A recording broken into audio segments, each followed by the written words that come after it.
Aha.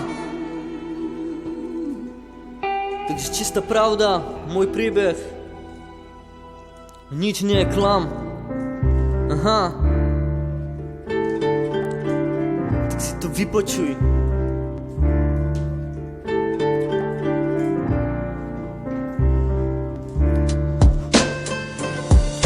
Život je krátky, tak si ho ži krásne. Máš iba hviezdu, ktorá sa hoci kedy sasne. Nikdy nebudeš nesmrteľné večne žiť.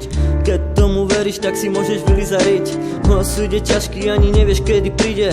Keď už tu je ten osud, tak už neodíde. Možno som zvláštny a možno som iný, no prišiel som na to, že nepatrím medzi nimi. Začína sa môj príbeh, tak si to vypočuj. Moje srdce bolo ťažko poránené, celý môj život s láskou pokázené.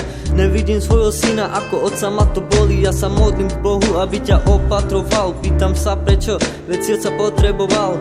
Prepáč mi, že nebudeme vôbec spolu. Veľmi ma to bolí, Brian, to ma dáva dolu. Nemôžem si vychutnať tvoju krásnu mladosť. Viem si predstaviť, akú by si mi dával radosť. Pýtam sa Boha, prečo mi dal taký trest. Nevidieť svojho syna, to nemusím zniesť.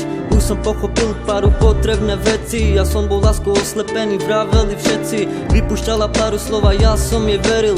Ja som bol debil, moju lásku som jej zveril. Ale to už je jedno, to je všetko príliš staré.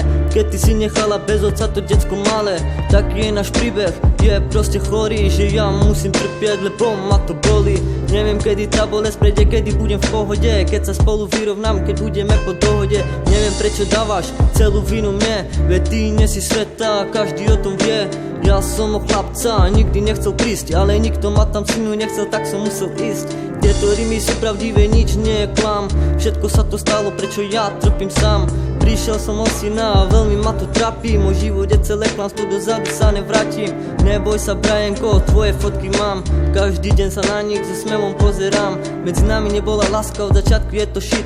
No konečne mi to palí a ty sa čaja môže skryť. Ty si myslíš, že ja som ponížený, že som dole. No konečne sa perber, veď nevieš čo robíš more. Ty sa mi môžeš usmievať, no to nemá zmysel. Z tvojej a moje lásky som už dávno vyšiel. Toto všetko čo som na srdci mal, už to na srdci nemám, som to vyrepoval. Veľmi sa mi ťažko túto skladbu repuje, lebo je to srdcovka, ocko tebe Brian venuje.